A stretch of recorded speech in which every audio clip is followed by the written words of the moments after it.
ঢাকা বিশ্ববিদ্যালয়ের কয়েকটা হলেও লেখা দেখছি, স্বাধীনতার পর পর লেখা দেখছি ছাত্রলীগ ঢোকা নিষেধ। এখনো আছে কিনা আল্লাহ জানে। উৎপাতে এইগুলো লিখে দিচ্ছে। এক সময় গুরুস্থানে লেখা থাকতো জাহেল কবরস্থানে ঢোকা নিষেধ, এখানে ঢুকতে হলে 1 লক্ষ হাদিস মুখস্থ থাকতে হবে, তারপরে কবরস্থানে জায়গা পাবে, এটা লেখা থাকতো। গুরুস্থানের নাম মাতবারায় মুহাম্মাদিয়া, 2টা শর্ত।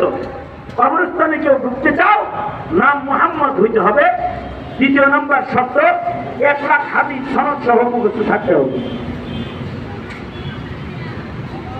তোমরা বাইরে গেছ, এই দেশের মৌলবীরা ওই পুরান ইতিহাস বইলা বইলা জাতিরে সচেতন করে নাই। যদি সচেতন করত, আর যদি গুরুস্থান অপকারী লেখানি লিখতো, আজিমপুর গুরুস্থানে যদি লেখা থাকতো বেনামাজি ঢোকা নিষেধ, খালি যদি লেখা থাকতো যারা নমাজ পড়ো না কবরের জায়গা তালাশ করে পাইতো না বাংলাদেশে, কবরের জায়গাও খুঁজে পেত। সেখানে নাস্তিকতা করেও স্বপ্ন দেখো মুসলমান হিসাবে থাকতে, কাদিয়ানীর পক্ষ গ্রহণ করো, তোমরা কল্পনা করো মুসলিম দলে থাকতে। এত সোজা না, কিন্তু এত সোজা না।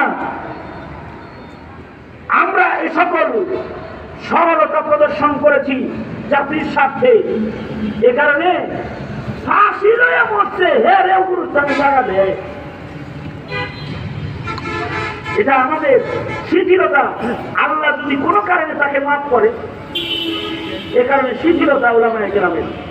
উলামায়ে কেরামের এই শিথিলতাকে দুর্বলতা মনে করে আলেমদেরকে বাদ দিতে চাও, আলেমদেরকে কমিশনে রাখবা না, আলেমদেরকে উপদেষ্টা পরিষদে রাখবা না, সরকার চালাইবা মুসলমানের দেশে, আলেমের মূল্যায়ন করবা না, নাস্তিকের মূল্যায়ন করবা, তো জাতি সময় মতো আবার জবাব দিতে পারে এরা। সুতরাং ইলমের মূল্যায়ন করা জরুরি, আলেমের মূল্যায়ন করা জরুরি।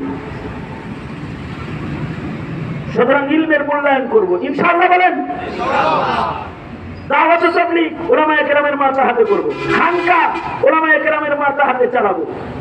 আমাদের জিন্দেগির যত কাজ আছে সকল কাজের জায়েজ নাজায়েজ জানার জন্য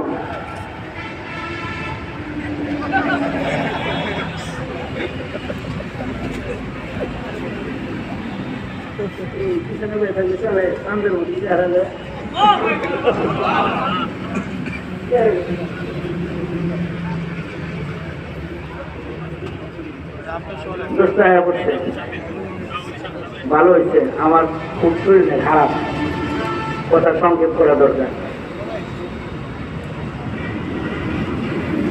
শোনেন,